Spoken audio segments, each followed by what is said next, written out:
Okay, this is the cause and effect video lecture part 2.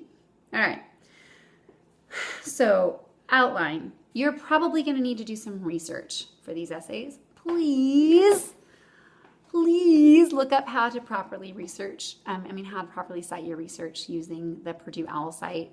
You may also use EasyBib to create your citations. I have no problem with that. Use MLA 8 if you are given that option. I repeat, use MLA 8. But you will probably need to do some research to support this paper. I'm not expecting a full-on research paper. This shouldn't take you weeks to do, but you can get on. You can look for some credible sources, not Wikipedia, sorry. But if you find good stuff on Wikipedia, scroll down to the bottom and look what sources they used for the stuff you liked, and then go to those sources and use them, and that's usually perfectly acceptable. All right. Pitfalls. All of the possible logical fallacies you might stumble into and get yourself covered in. You don't want to do it. All right, so logical fallacies. First of all, questionable cause. A cause for which there is no real evidence. We hear these all the time, unfortunately, but an ancient example would be that, or not exactly ancient, but old, would be that in 14th century, the sufferers of the bubonic plague in Europe claimed that Jews were poisoning the Christians' wells, and that was what was making them sick. All right? That is a questionable cause. First of all, it just wasn't true. We know now that it was caused by rats carrying, fleas carrying bubonic plague on ships and whatever. All kinds of things caused the bubonic plague, but it was a bacterial infection caused by these fleas, or viral bacterial. I don't know. Anyway, it wasn't the Jews. But what also didn't make about sense about this is that Jews were dying in equal number to Christians. So why would they be poisoning their own wells? That makes no sense. So even to the unscientific 14th century mind, they should have been able to realize that that was a questionable cause. So many erroneous causes and effects are linked to prejudice. And unfortunately, we still see this a lot today. We see a problem and we instantly blame a people group. Blame someone who is different from us for all of it, whether there's really any evidence for that or not. So, number 1, questionable cause. Another fallacy you might fall into is a misidentification of cause.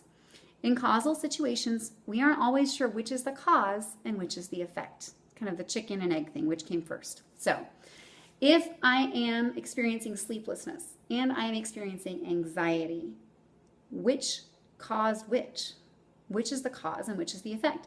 Am I sleepless, and because I'm so tired, I'm feeling anxiety? Or am I feeling anxiety and that's creating sleeplessness? I don't want to too quickly jump to the conclusion of one or the other without evidence, because then I'm going to treat the wrong cause. If I'm anxious because I'm sleepless, then what I need to deal with is the sleeplessness. But if I'm sleepless because I'm anxious, what I need to deal with is the anxiety. All right. Another fallacy you might fall into is ignoring a common cause. Sometimes a third factor is responsible for the two effects.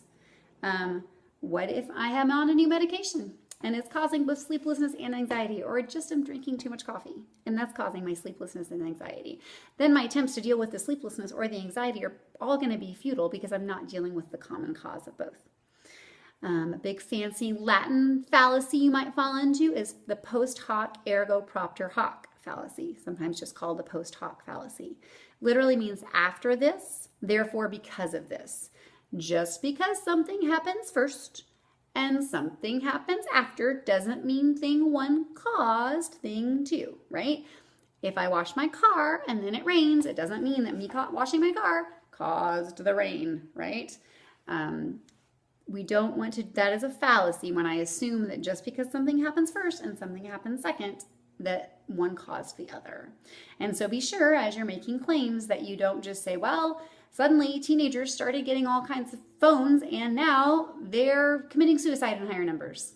Well, okay, that certainly would be something we want to look at, but you would need some data to prove that correlation, that connection. That just because one thing happened and something else happened, there might have been other things that were going on at the same time. Similar to the post hoc fallacy, which means after this, therefore because of this, is the concurrence fallacy, which assumes that if things are happening in the same time, they are related.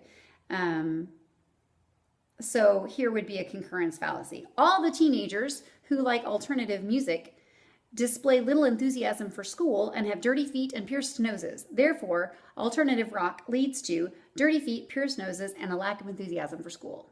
All right, well, those things are all happening at the same time, and those are obviously pretty big generalizations anyway. But just because they're happening at the same time doesn't mean they're connected with one another or one of them is causing another. A lot of our superstitions kind of are connected to these concurrence or post hoc fallacies. Then, of course, there's the irrational slippery slope. Don't miss the deadline, because if you do, you'll soon miss all your deadlines. You will fail school, become an alcoholic, lose all your friends, and wind up in prison. So don't fail to turn in an assignment, all right? A couple of you are just, on your way to juvie now because you haven't been turning in your work. That's an irrational slippery slope. I think you guys are pretty familiar with that one. Oversimplification is another fallacy you might fall into. Most events are connected to a multitude of causes and effects. For example, and unfortunately, Christians are just as prone to some of these fallacies as anybody else, but you might hear Christians claim something like the lack of prayer in schools leads to reduced test scores.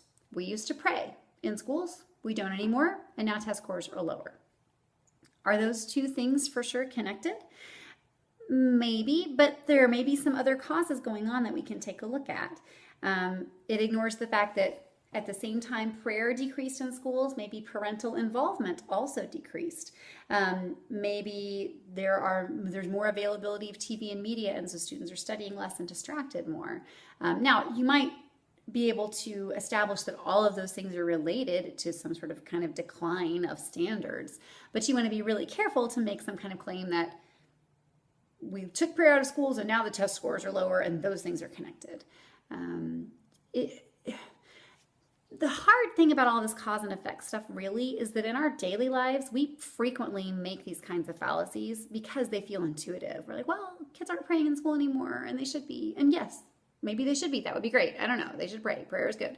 But if we're going to establish an argument, we have to make sure we move beyond just, well, it sounds like it makes sense, and actually look for evidence that proves something. All right. This last one is immediate versus remote. And we talked about this today. You could make a claim that any sin, any act of violence, any whatever, is ultimately the result of the Garden of Eden, right? So a guy opens fire at a church in Texas. I keep reading the stories about this one. It's just so horrible to me. And yes, is that directly in some way a result of Adam and Eve's sin? Yes. But is that a helpful identification of how to maybe prevent this in the more immediate future, or steps people could take, or criminal investigation? No. So here's a less serious example. Let's say this is immediate versus remote cause. A girl gets mad at her boyfriend. The immediate cause might be that he spent too much time talking to another girl at school that day. The more remote cause might be that her last boyfriend cheated on her, and so she feels threatened. She's a little bit insecure about that, and so because of that, she overreacts maybe to the fact that he talked to another girl at school. So that's a little bit more remote cause.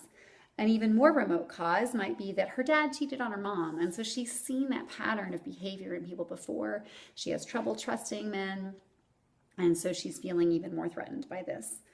An even more remote cause might be that her paternal grandfather didn't teach her dad to respect women, and so that's why her dad cheated, and that's why she has these trust issues, and that's maybe why she was drawn to the guy that cheated on her before, and that's why she's threatened by her current boyfriend's talking to the girl. All those things are connected, and you can see the chain. The even more remote cause, so that's as far as I went. The remote cause is that her grandfather wasn't a good guy. But if she starts yelling at her boyfriend and he says, "Why are you mad?" and she goes, "Because my grandfather didn't respect women," he's going to be really confused. She's jumped to the remote cause and hasn't created a causal chain and hasn't told them what the most immediate cause is.